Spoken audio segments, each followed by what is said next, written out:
Hello and welcome back to Pillars of Eternity 2 Deadfire. We are on our way to Port Marge to get more crew members and supplies and everything, and then we can head on to the next area. What ship is this? Deadfire Merchant, unaffiliated trade ships, merchant vessel. I'm not going to attack a merchant vessel here. Not interested in that. Alright. Working with injury, more water, real heartache. Yeah, well, it's okay. I'm going to get you what you need. Supply. I can buy supplies here. Very nice. Okay. Medical supplies. Yeah, we need medical supplies. 50, which costs 500, right? Oh yeah, that's going to be expensive. Maybe we don't need that many. If I take 20 instead, obviously I'll have to. Damn it. You have to be doing it like this. Okay.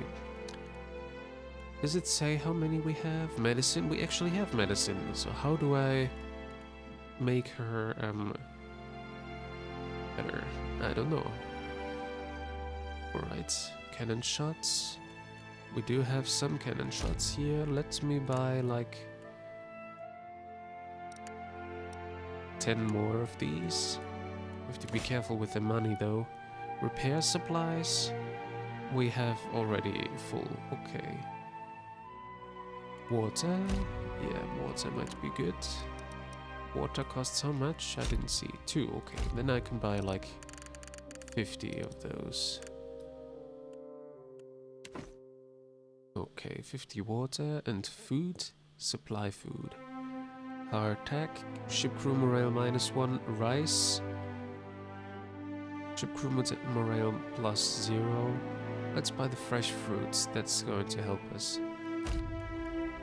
This costs 20. Alright. So I'll have to be careful again. 10, I guess. 600. Okay, that's going to do it. Munition, medicine. How can I heal her then? That's the question now. Oh, I can get recruits crew members that don't cost anything at the moment. That's good. Let me see. Daily wages, 1, 2, okay. Novice navigator, novice deckhand, novice helmsman, novice cannoneer, seasoned cook. It costs 300, okay, which I can't afford at the moment. Novice navigator, deckhand, novice helmsman, cannoneer, deckhand surgeon. Actually, a surgeon might be useful now. Deckhand and surgeon. Accept. Deckhand and surgeon, navigator and deckhand. Then I'll take the equip, helmsman, cannoneer. Yeah, why not?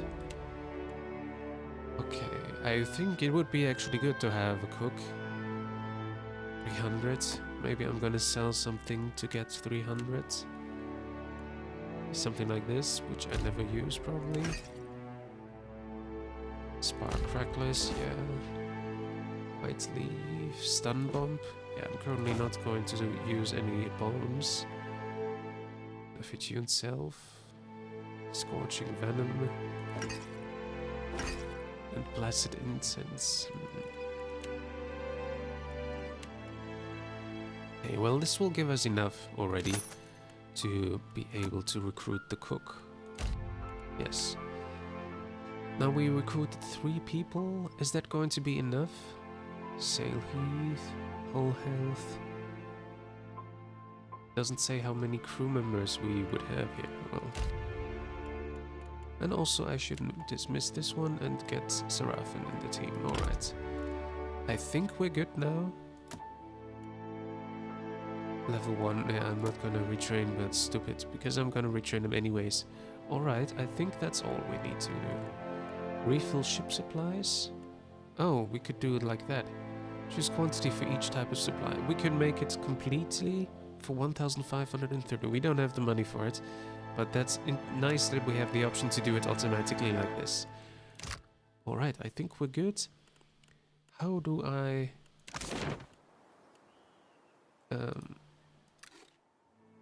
How do I... healing and resting slots, none. How do I change that? Can I do something on the ship? Do anything here? Known locations, okay, nope. I would like to do something on the ship. Ship management, oh that's nice, tutorials. There are several jobs on the ship that the crew needs to fill while sailing. Every ship needs deckhands, cannoneers and a helmsman, and all ships benefit from having a cook, surgeon and navigator on board. Larger ships even require a boatswain to keep the deckhands in order. To place a new sailor on the ship, you must be in a port. Click an available sailor from the known sailors section and move them to an open role on the ship. Note that each sailor has different talents. Not all sailors will be well suited for a given job. Filter through the known sailor job types to see who excels at each role. Your crew consumes both food and drink while adventuring. The type of food and drink you feed them will adjust their morale. More expensive provisions make them happier. Cheap food and drink will lower their morale over time. Even so, few things will impact your crew's morale as badly as letting them starve. A starving crew with low morale may mutiny. If neglected for long enough, some may even die. There are several jobs on the ship. The captain determines how likely the ship is to gain advantage, first move and other bonuses in ship-to-ship combat. Deckhands are required to perform any maneuvers in ship-to-ship combat. If a ship does not have enough deckhands, it will move more slowly on the world map. The more skilled deckhands a ship has, the faster it will move in combat. The boatswain counts as a deckhand, but is more important for their ability to accelerate the completion of special events, such as putting out the deckfire on the ship by coordinating deck actions. A helmsman is required for turning and jibe actions in ship-to-ship combat. More experienced helmsmen make their ship harder to hit after performing turn and jibe actions. Cannons cannot fire without a cannoneer assigned to them. The more experienced the cannoneer, the more accurate their fire. The surgeon increases their rate of healing for injured crew members in reserve both in combat and while traveling. Two jobs have no combat roles but may be called upon to resolve ship events. The navigator increases speed on the world map and the cook reduces food consumption while traveling. Alright, let's see, what do we have? Eld Engrim. We have more sailors here. Unskilled navigator. Why is she a navigator then? Can I put them here first? You must return to the ship at the guitar to change that. Why do I have to do that? Resting crew, okay. She's going to resting for sure. She was a cook. Why was she the cook? She should be the cook. Yeah, she is fit for this. And she is surgeon or deckhand. She is currently the... can I see what she is? Yeah, novice surgeon, okay. She's a deckhand actually, okay. He is currently the cannoneer. He can do that, that's good. He is also cannoneer, which is also good. He is a deckhand. He can do that, and he is also deckhand. Perfect. We need a port cannon. Actually, I do have a cannon, right? I think so, yes. Let's put this cannon here. 2 blessings gained. What does that mean? Ship's carpenter. I forgot this one as well. He's a helmsman. Okay. Great. So basically what I do need is I need a navigator. Well, we're still here. Maybe I can buy a navigator here. Unless anyone can do navigating from them. Nope. We have deckhands too. This is the cannoneer, and boatswain. Okay. No one is able to be navigating, so we have to buy one. And miscellaneous upgrades. We'll have to see if we can buy if we can buy them. No. Okay, that's all. Ooh, what's that? Okay. Can I change colors here? Ship name color. Interesting. Let's leave it at that color for the moment. I'm going to see if I can buy a navigator. Nope. Here. I need a navigator. Novice navigator, novice deckhand. Little Leusa, yeah, let's hire her. Accept. Okay, perfect. Then, is she already set in slots? Yes, she is. And she's already ready to continue as well. Cook. Deckhand. Well, she can stay here for the moment because she was not a navigator at all, so didn't really help us there. She can do cooking and she's a deckhand. So basically she could help out here or here as soon as we're in need of that. Okay, let's go to... Okay, Nekataka, Tnech, Fort Deadlight. I think Fort Deadlight might be more useful at the moment. Principe, although maybe not, because this is saying that this quest is one level higher than your character's current level. It may prove a bit challenging, so that's why I'm not going there yet. The Veins of Huaro, I like that it shows that, because it wasn't like that in the first game. Reach the city of Nekataka. We'll go there then. Dunnage, Harbinger's Watch. Alright, let's see. What do we have here? The Defiance. Maybe I can... yeah, okay, I'll have to go around the ship for that.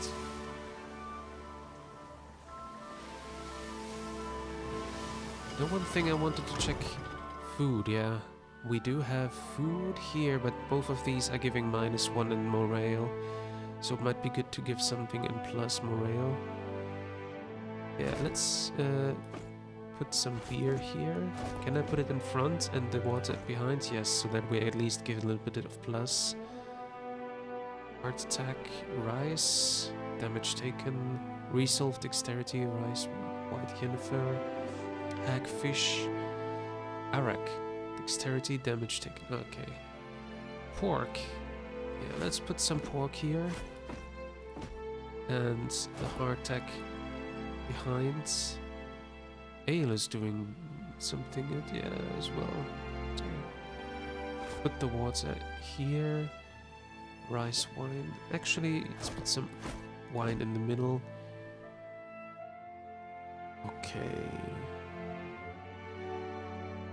Anything food row beneficial effects duration. Ah, that's an ingredient. I would like to have like... Oh yeah, it's fine to be an ingredient actually. Prepared meal kappa tea. Can I do it here as well? Can I put it here as well? Kappa tea? No. Ah, it's because it's something to drink, obviously. And here we have grog. Also nice. Let's put that here.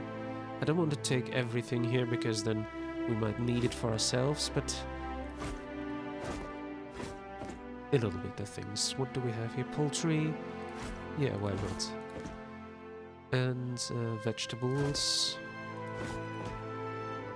And fresh fruit, yeah. Okay, so now we should be good. Hagfish, why not as well? So that they don't have to take hardtack and water. Only if we're running out, they'll have to do that. But for now, they would get morale +1, +5, that would be good. So that the morale will go higher. Okay, let me go on land and look around. See navigation. Click on the known locations drop-down list to bring up a list of places you have discovered. You can also search for a location by name. Ships travel faster in deep water, slower in shallows. Ah, okay. This is how I go around here. Is there anything? Water? Alright, at least a little bit of things. But there's nothing else here? Alright then. Let's go north then. We'll have to still go very far to the north. The Huaro.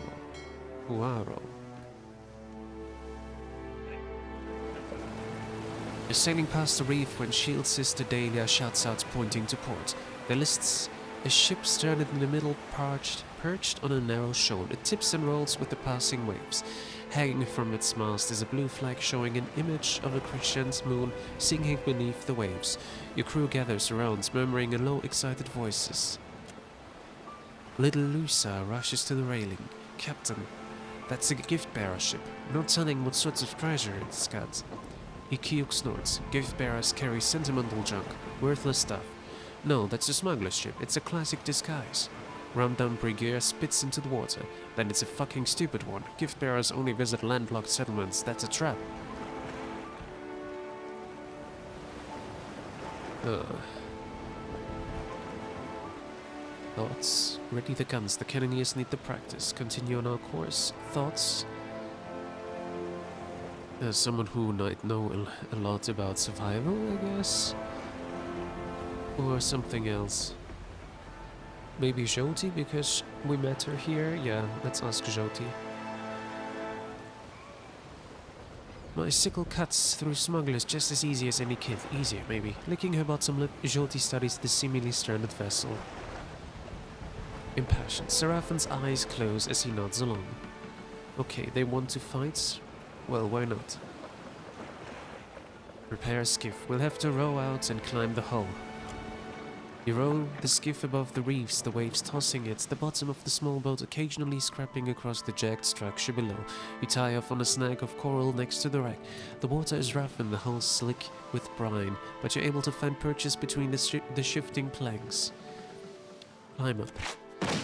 You pull yourself up using bent planks and barnacles for holes. You've almost reached the main deck when a wave slams against the ship. You hear a crash from somewhere below as the vessel rocks. Your legs slip out from under you and your fingers dip into wet lumber. Failure. Really? I didn't think it would be a problem for me to get up there. My dexterity is so high. It's not enough. As the ship settles, you slam into its side. Your grip fails and you plunge into the water. Sharp agony blossoms through your torso and you emerge back onto the shoal, blood dripping onto the rocks from a deep gash in your side. You tear a long shard of coral from between your ribs and drop it into the water. Jaeger was injured. Well, I'm climbing again. Now it doesn't matter anymore. Despite your aching arms and the wounds in your side, you resume your climb and pull yourself up to the deck. The ship is deserted. You don't even find corpses. If the ship had a skiff, it's missing too. Search the salvage. Medicine and ammunition. You find several crates of supplies and several more of assorted odds and ends. Handkerchiefs, bead jewelry, cracked scrimshaw, a child's doll. Alright. You think back to Ikyuk's comments and wonder if this might have been a smuggler's vessel after all. Streetwise and perception. Search for the evidence of the smugglers. Streetwise and perception. Well, I guess the best one who can do this is Seraphin. Success. Frowning, Seraphin points out a series of scuff marks along the deck, as if the box of junk has been moved repeatedly over the same spot. You slide it aside and find a trapdoor underneath. Within rests a small chest brimming with golden scaling. Nice. You have gained an item, 23 golden selling. The item was put into your stash. Seraphin whistles. Smugglers after all. Among the coins rests a small figurine of an imp, of all things. Laughing imp cameo. The item was put into the stash. You load your find onto the skiff and row back to your ship. Who earned 99 experience. Very nice. Well, we are a bit injured, but I guess it's fine for the moment. It's nice that the time is not advancing when I'm standing. Okay, but we still have to go ahead. We have to go further to the north. Howling Gorge. Game, don't crash on me now. Oh. The ring of a bell comes to you on a cold wind. The ring comes again and again, until soon the air is full with the sound of 1,000,000 bells ringing all at once. You are alone. And then, you are not. Oh, who is this? An indistinct figure stands before you, flickering between forms like a fire-cast shadow. A fixed, taunting grin. Bottomless black eyes. A yawning chasm in the earth. The aspects of Berith, the Usher and the Pallid Knight, shift in and out of focus. And at their back, 4 indistinct shades hover. You feel an eternity stretch out behind each of them, reaching back to places so distant and yet so near you cannot comprehend their size. The shifting image of Berith settles on the aspect of the Pallid Knight. Watcher. Her voice is the discordant clangor of gongs struck out of time. I tasked you to discover Aethys's intentions. Tell me what you have learned. Yeah, we are the Herald, and I want to stay, like, on friendly terms with Marath.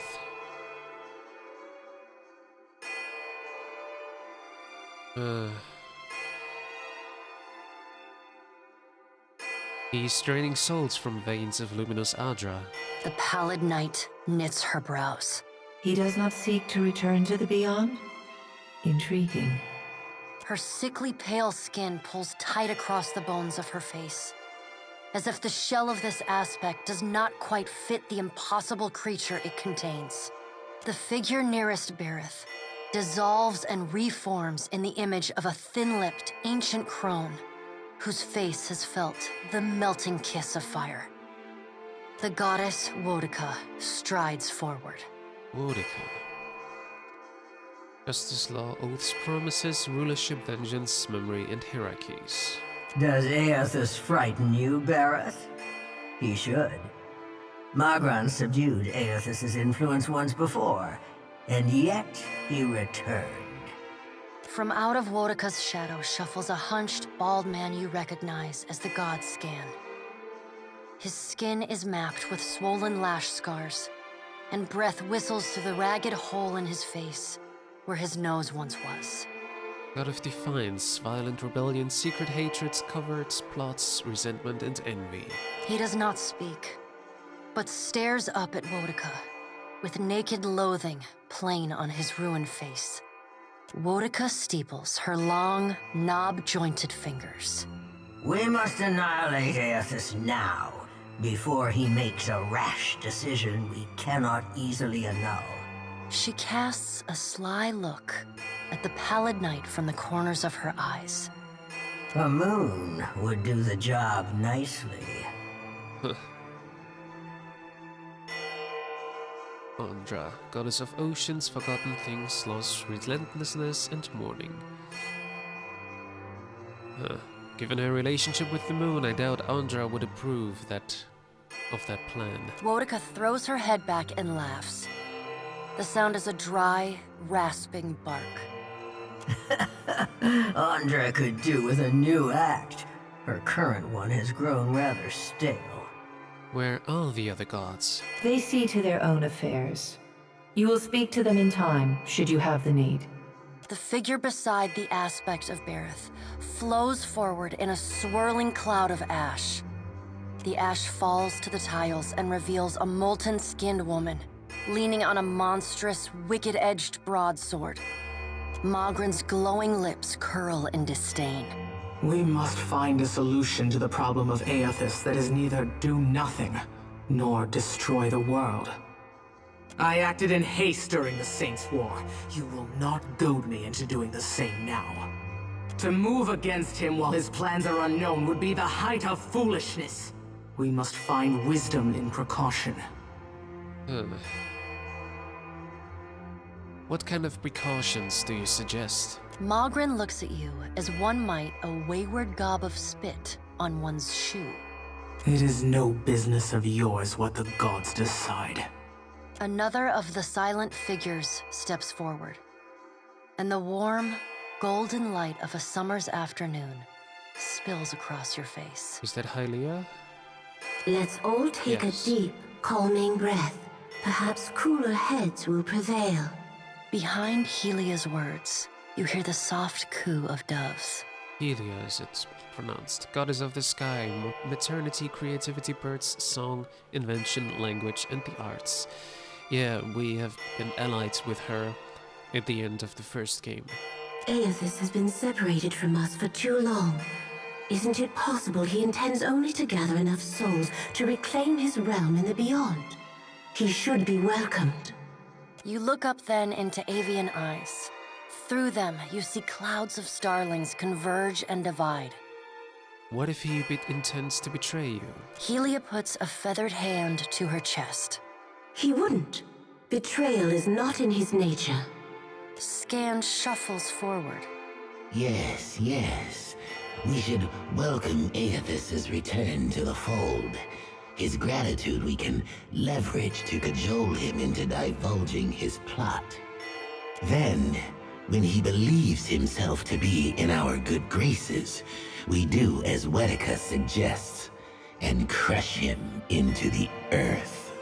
Scan pauses, inspecting you. This is a result of choices you made in Pillars of Eternity 1. Ah, and here is the Watcher who killed Lord Haran, the man who tormented his dear niece, Alice. Curious. Scan licks the ragged edge of his lipless mouth and grins, then turns to Helia. I did not expect such a deliciously ruthless idea from you, Helia. I am impressed. Helia's feathered crest stands on end. You wretched little creature. She's talking to him, right? Not to us. Attempting to end Eothas may only make things worse. Your point is well made, little Watcher. If self-evident, Eothas has not been known to possess a vindictive nature. Indeed, he has occasionally been magnanimous to a fault.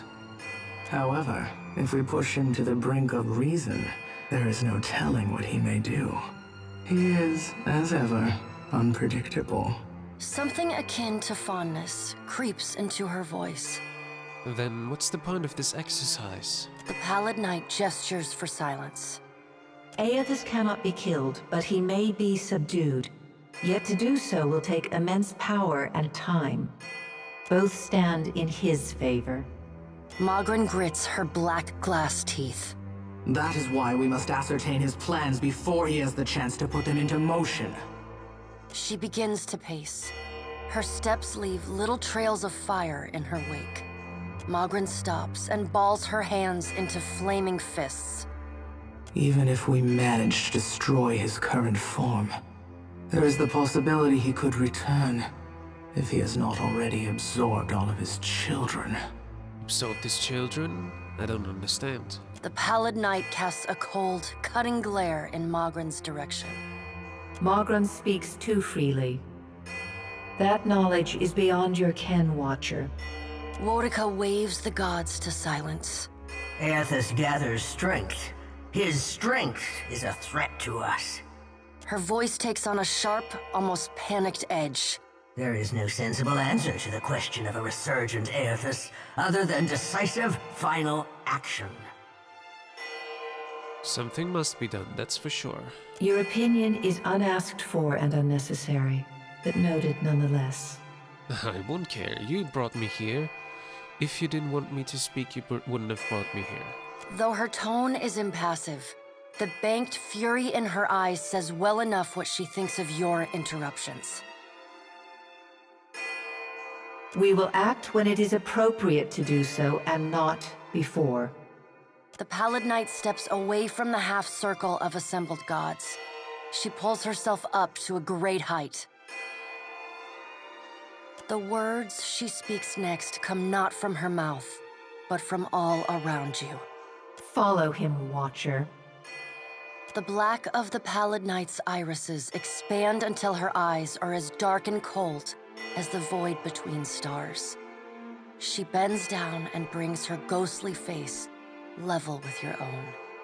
Your debt to me remains unpaid. I only do this because I must. She stares at you, unblinking. Like a needle drawn to a magnet, you are pulled toward her one compulsory step at a time. You blink open your eyes and find yourself on the floor of your ship's cabin, alone. Well, embark. While on the deck of your ship, you can select to access the world map. Alright, we can also look around and talk to people, I Watch guess. and What do learn. we have here? Oh, we have a blue cape. I'll take all of that. I mean, we're already wearing a cape. It's a black one, though. What if I take this one instead? Would it be blue? Yes, it's blue now. Nice. I prefer blue. No, not what I wanted to do. Blue and black, yeah, that's fine. Okay. Well, I'd say... I read this already, yes. This was from the DLC. Okay. Let's look around here. Give me a look. one of our crew members. Letter from Ofra. Diego, I hope this letter finds you in good health. It has been many summers now since you first arrived in Gilded Vale. Much has changed in those years for both of us. I do not know if you remember me, but the day you came to my door is not one I will forget. For months afterwards I wrestled with my faith and my fear, and still the gods have blessed me with a son. He is healthy and strong, and already so curious. All of Gilded Vale dotes upon him. I have told him of you. He asks constantly after the Watcher who restored his spirit, and hopes one day to meet you. Until then, know that we keep you in our prayers. Your most grateful servant, Ofra. I know, but I hope you left Gilded Vale, because Gilded Vale was destroyed as far as I know. Okay. We have a level up. Let's do that first. I do not have my phone with me, but it should be fine. Mechanics. Then diplomacy, insight. Here, let me see. I think we need one of the ranger skills. If I got it right, we need marksman. Increases the character's accuracy with ranged weapons used on distant targets. We have the gunner already. Unless I have 2 weapon style, that's what I actually wanted. Specialized training increases the character's action speed while using a weapon in each hand. So would be even faster, and I think then I can use the pistols without a problem. Marksman is something I'm going to choose later on. Alright. 2 weapon style. Let's see. Currently, this one attacked him 2.4, and here 4.3. Yeah, because of the reload time. 4.3, accuracy 43, 48, but if I now... Okay. Reload time is 3.3 right now.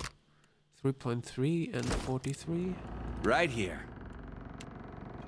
3.3 and 43. 2.5 and 28. Let's hope 28 is enough to actually... You use that, good. The problem with this is, like, you only have 2 shots at the first attack, and afterwards it will be only 1 shot, so, and then the bow would be better with 17 to 29 damage, but I would like to use pistols. Also let us try out if that works quite well with that. If not, we can still go back to the hunting bow. Well, let's try that. The accuracy is like, if I turn it off, it will be very slow. 2.5 is fine with the reloading. No. Alright. We will... Oh, Jyoti is here. We'll talk to her as soon as we can. But I'm gonna end it here, so thank you for watching, and I hope to see you there in the next episode of Pillars of Eternity 2, Deadfire. Until then, bye-bye.